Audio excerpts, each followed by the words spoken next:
lagi di podcast Zestify, tempat ngobrol santai tapi isi kepala tetap jalan. Aku Kansa Zahra Nurmida yang hari ini bakal ngebahas topik yang cukup serius. Tapi tenang, kita bahasnya tetap ala Gen Z, biar nggak berasa lagi baca undang-undang. Oke guys, pernah nggak sih kalian lihat berita terus ujung-ujungnya jadi ribut di media sosial? Atau ada wartawan yang dipanggil polisi gara-gara berita yang dibuat? Nah, ternyata hal-hal kayak gitu ada kaitannya sama yang namanya MOU antara Dewan Pers dan Polri. Mungkin ada yang mikir, lah emang apa sih hubungan polisi sama Dewan Pers?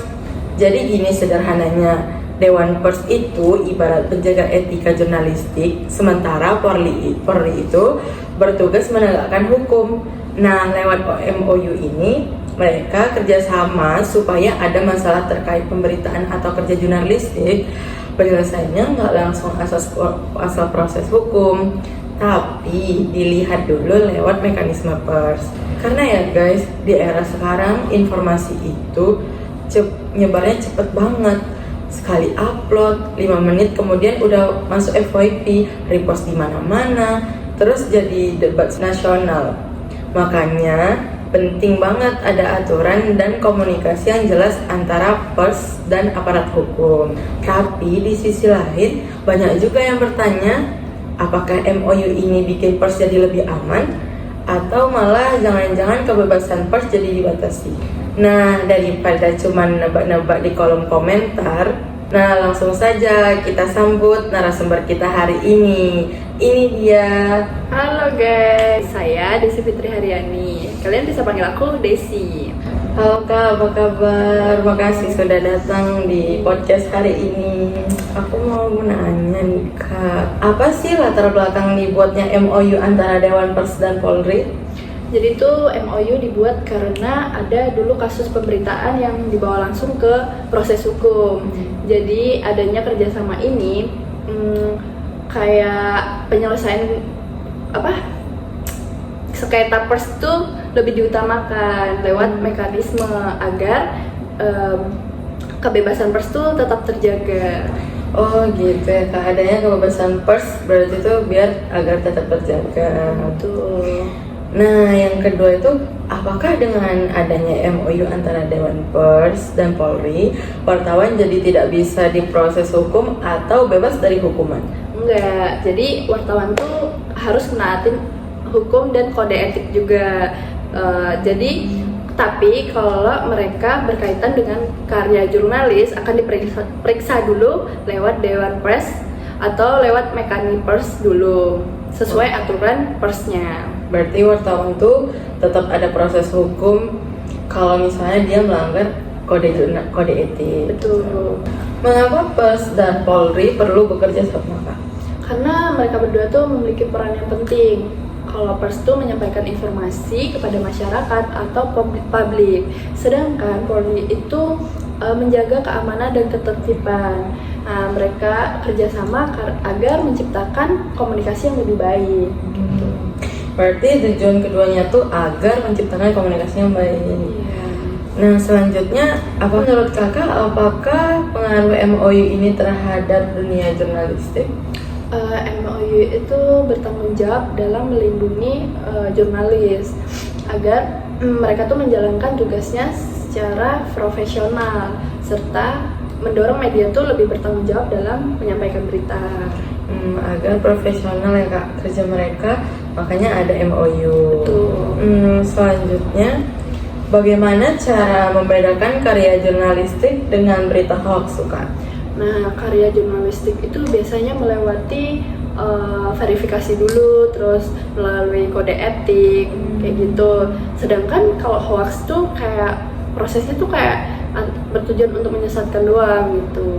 Apa yang harus dilakukan masyarakat jika merasa dirugikan oleh sebuah berita? Masyarakat tuh bisa mengambil hak wajibnya seperti meminta klarifikasi kepada media, terus atau melapor ke Dewan Pers agar diselesaikan secara profesional. Nah betul tuh guys, kalian tuh harus pintar-pintar menyaring mana yang fakta, mana yang hoax. Tuh. Menurut kakak, mengapa kode etik jurnalistik itu sangat penting? Karena kode etik itu jadi pedoman untuk jurnalis agar membuat berita tuh lebih akurat, adil, dan kayak profesional dan tidak kayak tidak merugikan pihak lain. Begitu. Bagaimana MOU ini mendukung demokrasi di Indonesia? Dengan menjaga kebebasan pers dan memastikan penegakan hukum itu berjalan secara seimbang. Masyarakat tuh bisa memperoleh informasinya secara bebas dan bertanggung jawab. Gitu. Menurut kakak, apa tantangan terbesar pers di era digital saat ini? Kayak tantangan terbesarnya tuh sebenarnya kayak masyarakat tuh cepat menerima berita hoax, terus berita tuh menyebar cepat meluas di media sosial, terus serta sulit menyaring mana berita palsu dan fakta di media sosial. Kakak, apakah masyarakat sudah cukup paham tentang fungsi Dewan Pers? Kalau itu belum sepenuhnya ya, karena masyarakat tuh belum memahami bahwa sengketa pers tuh harus diselesaikan oleh Dewan Pers langsung. Kayak secara langsung tuh harus lewat Dewan Pers gitu. Selanjutnya, bagaimana cara meningkatkan hubungan baik antara pers dan aparat hukum? Mereka tuh harus dengan membuka komunikasi yang terbuka, terus menghormati tugas masing-masing, serta menjalankan aturan dan etika dalam profesi. Apa pesan penting bagi kakak buat generasi muda terkait kebebasan pers? Nah, buat kalian yang Gen Z, kayak kalian kan pinter ya dalam sosial media, kalian tuh harus pinter-pinter menyaring informasi yang hoax dan fakta kayak gitu. Terus kayak mendukung kebebasan pers tuh tetap terjaga seperti itu. Kalian harusnya pinter sih buat Gen Z tentang sosial media. Pasti semua punya sosial media ya, kalau nggak punya kayak 5% atau 1% gitu. Nah, itu pesan dari kakaknya buat para Gen Z di luar sana. Dan gak kerasa obrolan kita hari ini sudah sampai di penghujung podcast. Dari pembahasan tadi, kita jadi tahu kalau misalnya MOU antara Dewan Pers dan Polri itu sebenarnya dibuat buat membangun komunikasi dan penanganan yang lebih jelas terkait persoalan jurnalistik dan hukum. Intinya, kebebasan pers itu tetap penting, tapi tanggung jawab dalam menyampaikan informasi juga nggak kalah penting. Karena informasi yang kita lihat setiap hari itu bisa memengaruhi cara berpikir kita, bahkan cara masyarakat pun bertindak. Semoga obrolan hari ini bisa menambah insight, menambah wawasan baru buat kalian. Kita makin sadar kalau misalnya dunia media itu nggak sederhana scroll berita terus share. Terima kasih banget buat teman-teman semua yang udah dengerin, dan terima kasih buat narasumber yang udah mau datang hari ini. Sampai ketemu di episode selanjutnya. Saya akan Zahra Rupida. Saya Desi Fitri Haryani. Pak, kami pamit undur diri. See you the next time. Bye bye.